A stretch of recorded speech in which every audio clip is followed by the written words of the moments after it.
Welcome to City Hall. This is the new home of London's government, the Greater London Authority, the Mayor of London and the London Assembly. This building is a symbol of our city's amazing capacity for reinvention and renewal. Not only is it at the cutting edge of sustainable design, but it will also help to act as a catalyst for regeneration within the Royal Docks and the local area, just as the old City Hall did at the turn of the millennium a little further upriver. This new civic space is open to all Londoners, encouraging participation in the key decisions affecting our city as we seek to build a better London for everyone. A city that is fairer, greener, safer and a more prosperous place for all of our communities. Here in the historic Royal Docks, City Hall sits alongside great expanses of water which once brought new materials and communities from around the world to London. Today, the Royal Docks are home to new housing, transport innovations and numerous new businesses, large and small. It's an area that brims with opportunities.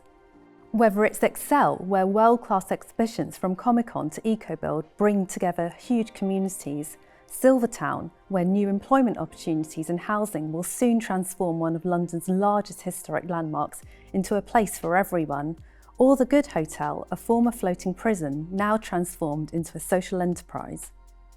Over the next 20 years, with City Hall as a catalyst right at the heart of the neighbourhood, and with the opening of the brand new Elizabeth line, 30,000 new homes and 41,500 new jobs will come to this area. We've got the big wigs moving into our ends. This part of London that's been neglected for 30 odd years. So that whole landing of a spaceship, feel, being City Hall, the policy makers, the people can help us, then it becomes a bit of a palpitation in the heart. It becomes breathtaking. It becomes like, gosh, maybe something is happening. The eyes are opening. It's awe-inspiring, to be fair. Enterprise zone creation. That means wealth creation. That means, okay, you're saying it's possible to uplift us, because there's a lot, when you've been 30 years in a proposed region and only the last 10 years you've really seen something happen. It's a proud moment, I would say, for London and especially for the Docks. City Hall itself stands as a new civic home for all Londoners near and far to explore and debate our city's past, present and future. The building itself tells the story of transformation through its design, reinvention and architecture. Formerly an innovation centre called the Crystal, commissioned by Siemens in 2012, the building has become the base for a brave leap into a new age of municipal equity and environmental responsibility. This pioneering low-energy structure, designed by London architects WilkinsonEyre, has been transformed into a fantastic new public space where the inclusion of all Londoners in the decisions that impact their lives and future takes centre stage. Redesigned by London-based office Architecture 00, City Hall includes numerous important environmental features that will help tackle the climate and ecological emergencies and improve air quality so that London can succeed in becoming a net zero carbon city by 2030. The building meets the most stringent standards for sustainable design, achieving a rare BREEAM outstanding level of certification. So our approach to sustainability was to reuse as much of the material that was existing and not rip things out unnecessarily, but also to source as much of the new material from within the UK as possible.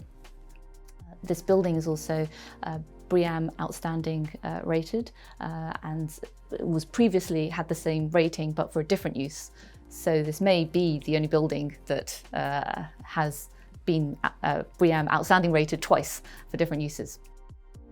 It uses around 50% less energy compared to similar buildings, runs on 100% renewable energy and is packed with smart low-energy features.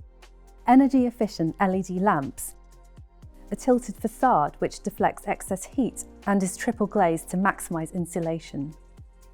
Over 1,500 square metres of photovoltaic panels cover 2/3 of the roof.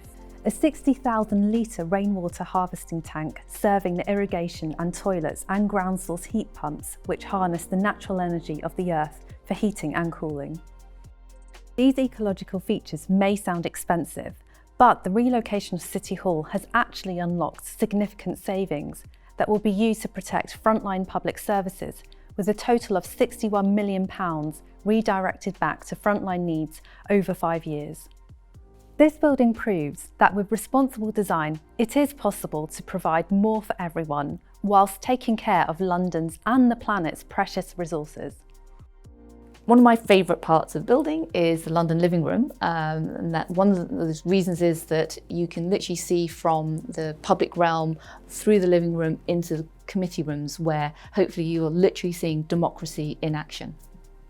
The actual building itself being transparent, that does lean towards us being able to see what our government is actually doing, because seeing is believing. Because it's a message, isn't it? It's not just an iconic building, it's a message. We're here to make change, let's make that change. And that's the whole point of a council. So for us to see it, gives us more faith. And it means we can actually feel comfortable in saying, this is wrong here, this is not right here, there's an injustice here, there's an equality there, and we'll be heard. And that's all a community wants, to be heard and action taken. We want City Hall to feel open and welcoming for all Londoners. And we're so proud we're leading the way in providing the highest level of inclusivity and accessibility for everyone. Our new home is a place where you can see how the Mayor of London, the Greater London Authority and the London Assembly are working in the interests of all Londoners to create a more equal and brighter future for everyone. This is your invitation to discover London City Hall in the Royal Docks.